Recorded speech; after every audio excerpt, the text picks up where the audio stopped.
The eviction notice pinned to Grandpa's dock flailed like a sneer in the July breeze, its large letters bellowing vacate by end of month. I had mistaken it for a bad joke. Silver Lake was far from any subdivision and barely registered a cell signal. But when I phoned up the number and heard Patricia Langston's snooty tone, I knew the HOA wasn't messing around. They were coming after our land, none the wiser to the blaze they had lit. Where are you reading this from? Drop your location below because what happened at Silver Lake turned into a saga that rocked the county. I hadn't returned in 4 years, mired in city life, a dead-end job, and a girlfriend who defined outdoors as a rooftop bar. Grandpa passed away 2 summers past, leaving the cabin to rust and ghosts. But Silver Lake quiet. Keen soul-clearing drew me back. I came in dusk with a friend's dog, the water swallowing the sun like a molten coin. The dock creaked under my boots, and there it was.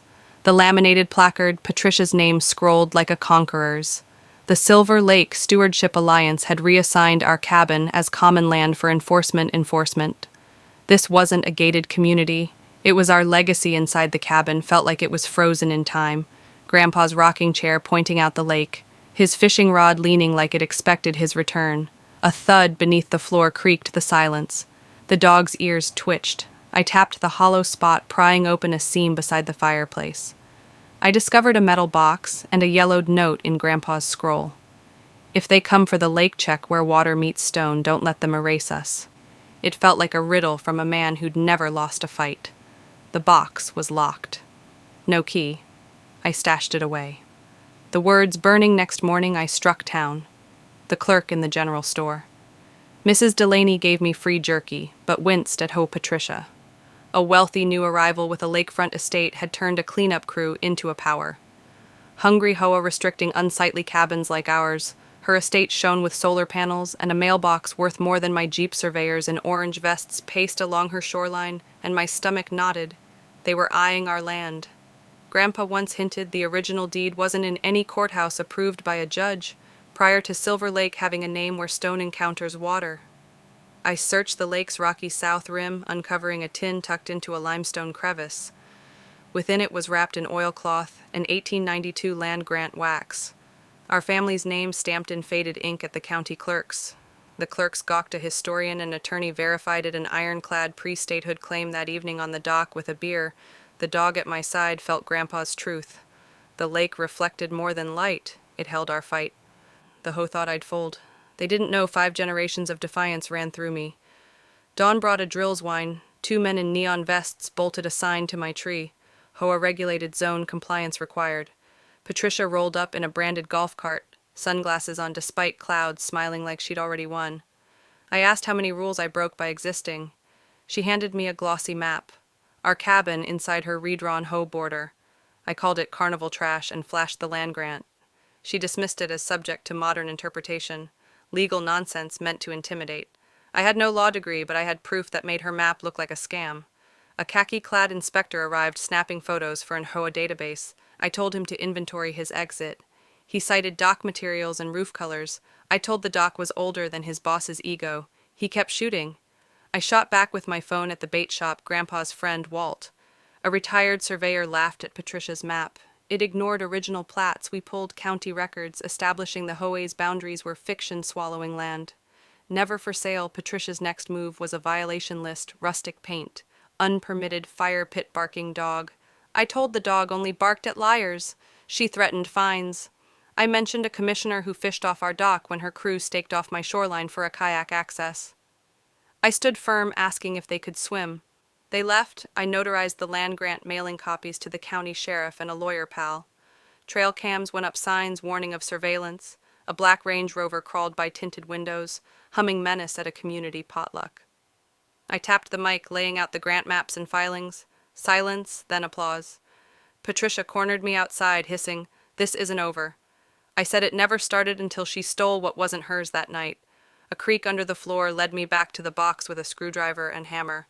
I cracked it open, revealing letters from a judge, a 1948 photo of Grandpa with his father, and a leather pouch with a brass key and a map.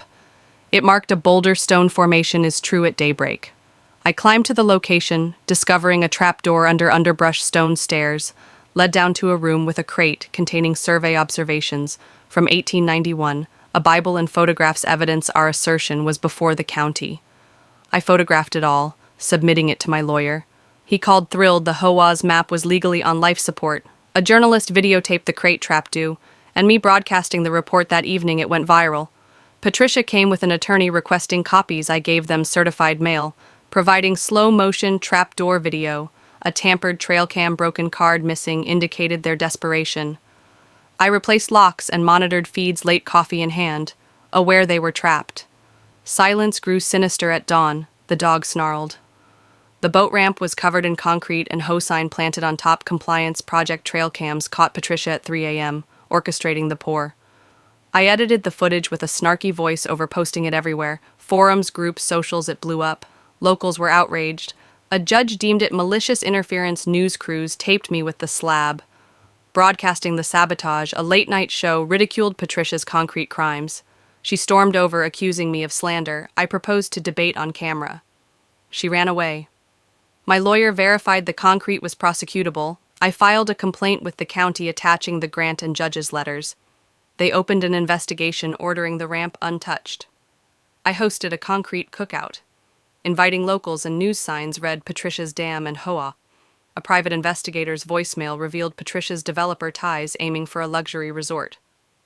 Our land was the last holdout. The concrete a threat, Walt called errant from the archives. A 20-year-old ledger revealed a redistricting error excluding our land from county oversight, allowing the HOA to claim it as unzoned. Emails between the ex-sheriff and Patricia exposed her fake maps. I had delivered the proof to the commissioner, who had assured a state review. My attorney had brought in a state land rights lawyer, uncovering a shell company linked to Patricia plotting a gated retreat. Our cabin stood in their way of a gold mine. I posted every skinny mail's errors, developer plans, tagging media and sleuths. The internet heated up, filling the HOA with complaints. Patricia's house blanketed the HOA site. Disappeared. The county announced our land exempt under territorial law. I set up the letter above the fireplace at a neighbor's barbecue. We sang off key, the lake shimmering. The victory wasn't just our state, was the lake's. A suited man offered millions to sell with non-disclosure clauses. I gave him 30 seconds to leave paperwork. Hit the courthouse challenges to the grant noise complaints. I countered with filings, scheduling a hearing, the packed courtroom bust. The developer lawyers attacked the grant's validity, but our documents, letters, surveys, judges' notes buried them. The attorney dropped a bomb. The developer board member financed the HOA's fraud via proxies. The judge issued a fraud investigation affirming our grant. Applause broke out. We established a community trust to shield the lake conservation status. Investigated, the developer withdrew. Making a public apology, Patricia's residence sold.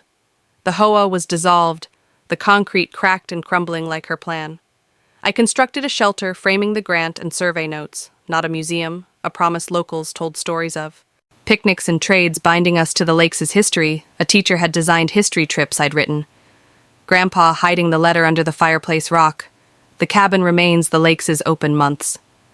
Later, I applied for a conservation easement, preventing development perpetually at the council meeting. It unanimously passed, including Silver Lake Shore as a historic protected site. Stars blazed as I came home, the lake whispering Grandpa's stories on the dock. Coffee in hand, the dog by my side, I knew I'd respected more than land. I'd bled for truth, revealing greed's decay. The lake didn't require rescue. It required a voice. I was that voice, supported by a community that knew how to.